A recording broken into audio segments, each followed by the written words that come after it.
What's going on, everybody? I'm Jeffy, and it's been a while, hasn't it? Well, I'm back with a brand new Strand build for Destiny 2 Lightfall and on Warlock of all things. Now, I had set out to do a Strand build mostly due to the fact that most people are dunking on it right now, and it does feel weaker than our current 3.0 subclasses, but I think I got something going that's actually really strong and pretty unorthodox.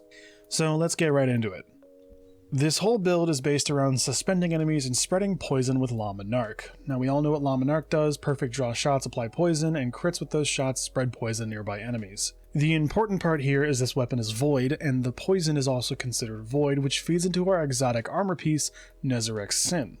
Now I know what you're thinking. Nezarec Sin? What is this, Destiny 2 year 1? Like, I forgot that even existed.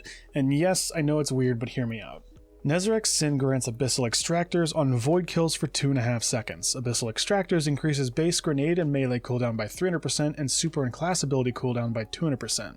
With all of the void poison, we'll be spreading around on suspended enemies so we can get huge multi-kills that'll extend that timer while also creating insane amounts of orbs to feed into our mods in the new mod system, which also gives us our abilities back faster, heals us on top of the super energy. And all of this ability cooldown helps us alleviate Strand's really long ability cooldowns. So let's break down the subclass and mods. For our aspects and fragments, obviously these are the only two aspects we have. When you cast your rift, you get 3 threadlings and then they go and kill stuff. And Mind Spun Unification, which increases your grenade's functionality. We are using the Shackle Grenade, so you hold to consume your Shackle Grenade, activate Weaver's Trance, which lasts 25 seconds. Final Blows while in Weaver's Trance creates a suspending detonation, and it suspends all the enemies around them. This is any final blows, so because we're using Llama Narc, your weapon final blows, your ability final blows, and the poison being spread will cause these detonations to suspend enemies around them. For our fragments, we have Thread of Mind, which defeating suspended targets grants class ability energy, gets your class ability back, and we're going to be suspending a lot of stuff. Dealing damage with grenades gives you grenades energies. Thread of Generation is probably probably the best Strand fragment in the game, because it actually does quite a bit to give your grenades back. And the grenades in Strand have incredibly long cooldowns, despite them not being super amazing in my opinion, especially the grapple grenade. The grapple grenade cooldown is so long for what it's used for.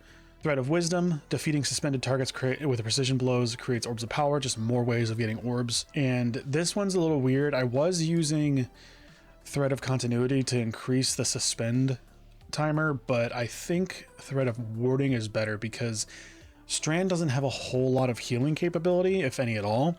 So having this woven mail, which from what I can tell is a decent amount of damage reduction, is really nice. And because of how many orbs we're going to be generating, you're going to have woven mail most of the time.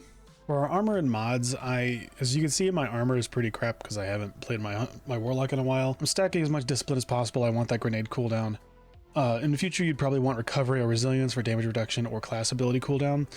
For mods, I'm running Void Siphon and Strand Siphon just to get those Orbs of Light going, and Powerful Friends, so I give my friends armor charge as well every time I pick up an orb, which is quite often. I have Triple Grenade Kickstart, so when I use my grenade, I get a huge chunk of my grenade energy back for all the armor charges I have.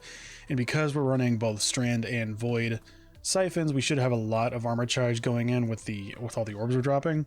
I have 2 charged up mods stacked, so I get more stacks of armor charge. Normally I would have 3 of these, but I don't have the Ascendant Shard to max it out, so I'm just using Void on Flinching Aim. On the legs, I have Recuperation and Double Innervation. This, every time we pick up an orb, it reduces our cooldown on a grenade, and it gives us health. There's going to be so many orbs on the ground, our grenade's going to come back all the time, and then the health, getting health from it is so helpful with how things hurt in this game, especially with the Resilience nerf. On my Bond, I have Utility Kickstart. This is just a little helpful for the Healing Rift. I've got Special Finisher just in case I get unlucky with special ammo, and Outreach just to get that melee cooldown back a little bit, because the Warlock melee is actually kind of powerful. For the artifact, go ahead and pick whatever ones you want in the first row. Obviously you want the bow though, because we're using Llama Narc. In the second one, I'm using the Strand, Void, and Grenade perks to reduce the mod costs of those.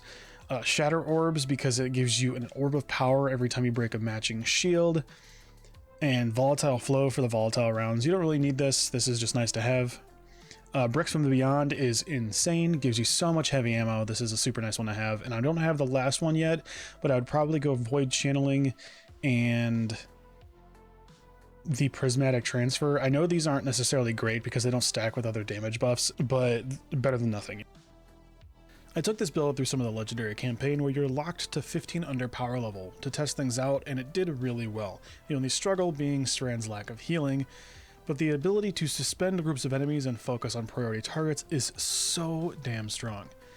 There were mini boss fights that were made way less stressful because I could suspend most of the ads and kill them before they could even hurt me or mess with my positioning.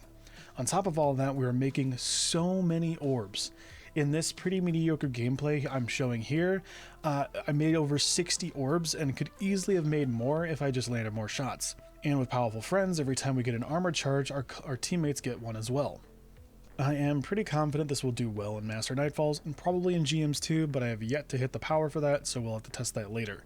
Also, this does work in PvP. Weaver's Trance still lasts 25 seconds, which is crazy to me, and it does cause enemies near the ones you kill to suspend, so do with that what you will. The only thing about PvP is ability cooldown boosting things are much slower, so you won't have the near constant uptime of Weaver's Trance like in PvE.